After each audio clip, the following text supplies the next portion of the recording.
চকলেটের দোকান।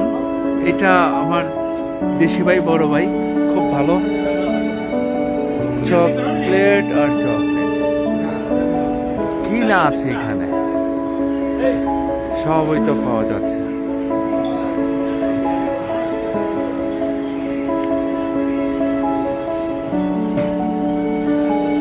চকলেটের গোডাউন, চকলেট শপ, খুব উন্নত মানের চকলেট আছে, সব ধরনের চকলেট আছে। আসতে পারেন আলখোবারে যে কোনো প্লেস থেকে। খেজুরও আছে।